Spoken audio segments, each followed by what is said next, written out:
Offshore tax haven समाज का शोषण।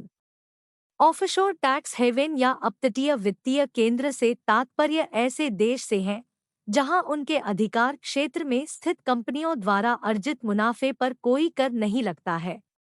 हाल के वर्षों में ऑफशोर टैक्स हेवन्स या ऐसे देशों में मीडिया की काफी रुचि रही है जहां वैश्विक कंपनियां अपने कार्यालय स्थापित कर सकती हैं और साथ ही ऑफशोर सहायक कंपनियों से उभरते बाजारों में अपने निवेश को स्थानांतरित कर सकती। टैक्स हेवन व्यक्तिगत और कॉरपोरेट करों की कम दरें लगाते हैं जो अमीर व्यक्तियों, बहुराष्ट्रीय उद्यमों और वित्तीय संस्थानों को आकर्षित करते हैं। उदाहरण के लिए, यदि कोई कंपनी मॉरिशस के अलावा केमैन आइलैंड्स, लक्जमबर्ग या आइल ऑफ मैन में स्थित है, तो उसे अपने द्वारा अर्जित मुनाफे पर कोई कर नहीं देना होगा। इसे ऑफशोर टैक्स हेवन इसलिए कहा जाता है क्योंकि यह व्यवसाय के पारंपरिक केंद्रों से दूर स्थित है और कंपनियों को दी जाने वाली टैक्स छूट उनके लिए एक हेवन की तरह है।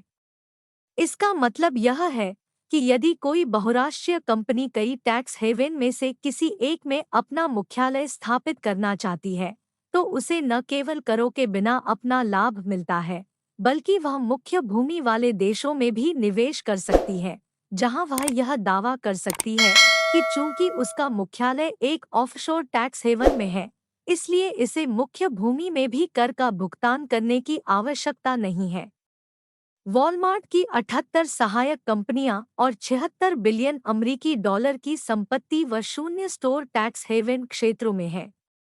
अन्य फॉर्च्यून 500 कंपनीज गोल्डमैन सैक्स group, Morgan Stanley, Thermo Fisher, JP Morgan, Citigroup, Marriott आदि की सैकड़ों सहायक कंपनियां टैक्स हेवन क्षेत्रों में मौजूद है।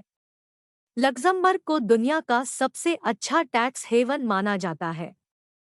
कुक आइलैंड्स में एक संपत्ति संरक्षण ट्रस्ट शायद टैक्स हेवन में अपतटीय वाहन के प्रकार का सबसे अच्छा उदाहरण है। अन्य देश जो प्रमुख पारंपरिक टैक्स हेवन और प्रमुख कॉरपोरेट टैक्स हेवन दोनों के रूप में शामिल हैं, उनमें सिंगापुर, आयरलैंड और जर्सी शामिल है। British Virgin Islands, Netherland, Hong Kong और संयुक्त अरब अमीरात भी शीर्ष टैक्स हेवन में से हैं। वैश्विक सुपर अमीरों की ओर से 3 निजी बैंक यूबीएस, क्रेडिट सुइस और गोल्डमैन सैक्स विदेशों में सबसे अधिक संपत्ति संभाल रहे हैं। एक रिपोर्ट के अनुसार 20 देशों के वैश्विक अति धनाढ्यों ने अपतटीय संपत्ति में 7.6 ट्रिलियन डॉलर कर विदेश में धन रखा है व 139 निम्न मध्यम आय देशों के धनाढ्यों अपतटीय संपत्ति में 9.4 ट्रिलियन डॉलर कर विदेश में धन रखा है। यह अनुमान लगाया गया है कि टैक्स हेवन के कारण वैश्विक अर्थव्यवस्था हर साल 1 ट्रिलियन डॉलर अधिक के कर छोड़ देती है। इसके अलावा ऑफशोर टैक्स हेवन और मुख्य भूमि देशों के बीच दोहरे कर से बचाव पर समझौते हैं, जिसका अर्थ है कि दोनों देश एक समझौते पर हस्ताक्षर करते हैं जो घोषित करता है कि यदि किसी कंपनी पर एक देश में कर लगाया जा रहा है, तो उसे दूसरे देश में समान कर का भुगतान करने की आवश्यकता नहीं है। हालांकि व्यवहार में दोहरे कर से बचाव कंपनियों के लाभ के लिए काम करता है, क्योंकि अक्सर ऑफशोर टैक्स हेवन कंपनी पर नगण्य कर लगाते हैं, जिसके कारण ये कंपनियां मुख्य भूमि देश में करों का भुगतान करने से बचती हैं। निःसंदेह इन प्रावधानों के कारण विवाद उत्पन्न होते हैं, जैसा कि वोडाफोन और भारत सरकार से जुड़े मामले में देखा गया था। भारत में आयकर विभाग ने माना कि वोडाफोन भारत में अपने अधिग्रहण पर कर से बच रहा था क्योंकि उसने दावा किया था कि निवेश मॉरिशस के माध्यम से किया गया था। दूसरी ओर वोडाफोन ने टैक्स बिल का जोरदार विरोध किया और मामला उच्च न्यायालय में चला गया, जिसने आईटी विभाग के पक्ष में फैसला सुनाया। परमानेंट कोर्ट में आर्बिट्रेशन यानी मध्यस्थता न्यायालय ने भारतीय टैक्स अथॉरिटीज द्वारा 20,000 करोड़ रुपए के रेट्रोस्पेक्टिव टैक्स की मांग को गलत करार दिया है। टेलीकॉम कंपनी वोडाफोन ने इंटरनेशनल कोर्ट में भारत के खिलाफ केस में जीत हासिल की है। कई कार्यकर्ताओं और विशेषज्ञों द्वारा ऑफशोर टैक्स हेवन पर चिंता व्यक्त करने का कारण यह है कि वे वैश्वीकरण और मुक्त व्यापार को बढ़ावा देते हैं।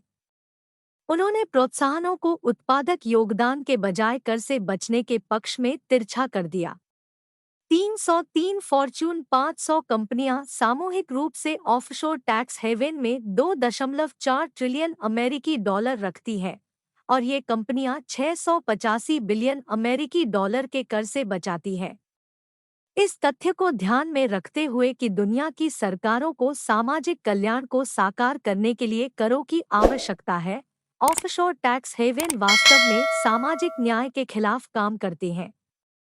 यूके में स्थिति अधिक चिंताजनक है क्योंकि यह पाया गया है कि यूके में अधिकांश ब्रिटिश और बहुराष्ट्रीय कंपनियां ऑफशोर टैक्स हेवन का लाभ उठाती हैं और कर का भुगतान करने से पूरी तरह बचती हैं।